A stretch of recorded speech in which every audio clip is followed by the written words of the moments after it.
Hey team, we are off to France today for the Rennes workouts, which is one of our EMOM workouts, every minute on the minute, and it's a strength enduro style today.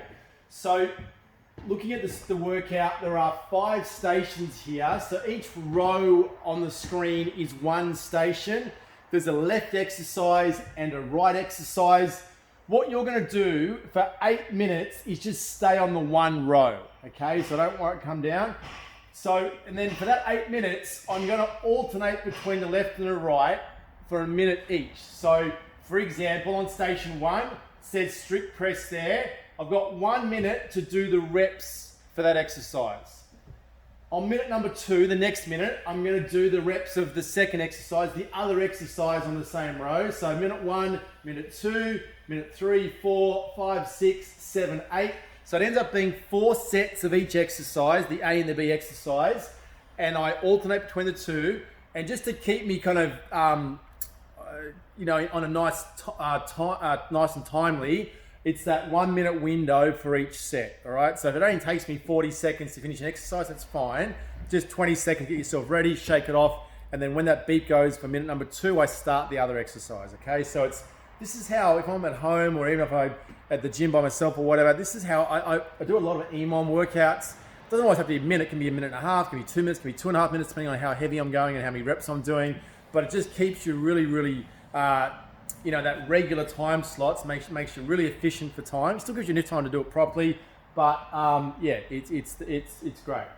All right, so that's how it works, guys. When you finish the 8-minute window on a particular row, so 4 sets of each, I then have a 2-minute breather before I move on to the next station. So 8 minutes on, 2 minutes off, through all 5 stations. All right, the reps are there in red. If it says E next to the reps, it means I've got to do both sides. So if it says 10 each, in that minute, I've got to do 10 left and 10 right. So yeah, take that in consideration. And other than that, it's pretty straightforward, guys. Being strength enduro, we're using mainly kettlebell today, but you're trying to challenge yourself with the imbalances, nice strong posture, nice good range of motion. Let's go through it, team. So station 1 is the kettlebell kneeling strict press. So it's not a funky press today, but it is double kneeling. So in position, choose my non-dominant side first, press the clock to start for my minute, and then from here, it's that 10 reps on one side, 10 the other. Now the reason I'm kneeling is so I can't use my legs to give myself that extra thrust, so it has to be pure shoulder, but I also want to be conscious of not leaning back, which often happens when I'm standing up. So being in this position here, it's as much about core as it is about shoulder. All right, so X amount of reps both sides with that. And then the paired exercise on station 1, the one I do on the even minutes, is my kettlebell upright row. Once again, start on my non-dominant hand, drive that elbow up, thumb gets up to my chin, no movement through the lower body, just try to drive that elbow from here up as high as I can. Once again, 10 reps each side. We then move to station 2. I've got my kettlebell cranes.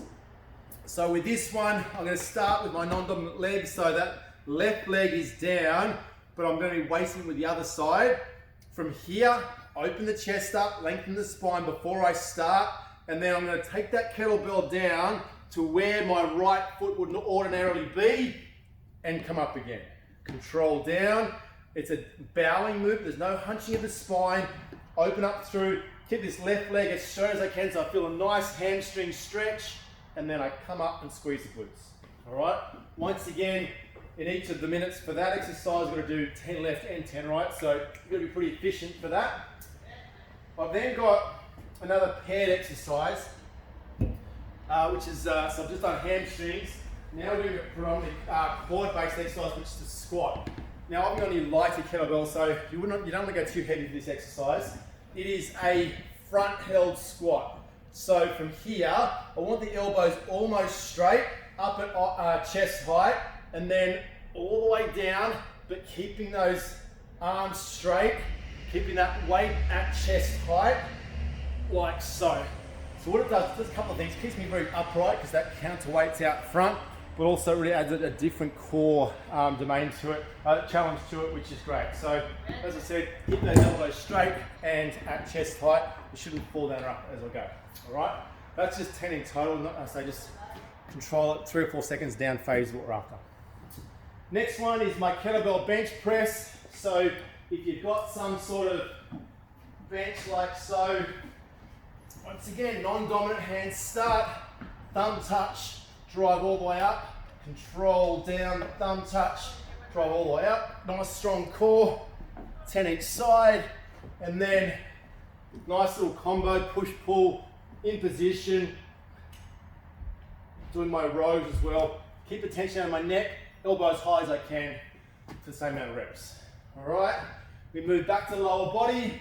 We've got our glute exercise, like so. So pelvic thrusts, love working those glutes, strengthen that weak muscle, chin stays tucked. Just find a comfy spot for the weight on my lower tummy and then get as much range of motion I can, keeping my head up the whole time. All right, that's paired with an unusual exercise. I'm gonna go non-dominant hand again. Hold that weight up. Good to do it in front of a mirror if you can. I want to imagine I'm carrying a tray of drinks on my pelvis, on my hips, and from there, up. Trying to keep my hips as still as I can, brace that core. So as I'm on both feet, as I lift that right leg, I don't want to shift across to the left. I want to stay as tall as I can. Keep those hips in position, like so, hips in position. So we're going to do 10 on that side, and then 10 on that side. So you have to, obviously you've only got 30 seconds each side to get that done in any given minute, but we're after that. It's a core exercise, so it's not just about doing this, it's about keeping that position, because one of the big things the core does, it doesn't just protect our lower back, but it also locks our hips in position as well. All right, last station, the leg lock, the little core station. So you can see stations 1 and 3 with upper body, stations 2 and 4 with lower body, and station 5 is core to get that whole body workout. So first exercise, station 5, is my leg lowers, one of the most effective core and ab exercise you can do. Lock that spine in, cut that arch out of my lower back, and then control that legs down. 15 of those. And then a little combo exercise. So I was just supine there. I'm going to flip over to prone. It says nose touch, hip touch, reach. All right, and it says 10 of, which means 10 circuits. So I go in a prone position of a plank, nose touch, hip touch, reach, reach. That's 1. Nose, hip, reach, it's 2, etc., right? So if you don't quite get the 10 out, just stay controlled. Just do about 50 seconds worth of that at least to make sure you get the full benefit. All right, guys, remember 8 minutes on, 2 minutes off, 1 minute on each of those 2 exercises in the station, alternating between controlling every single inch.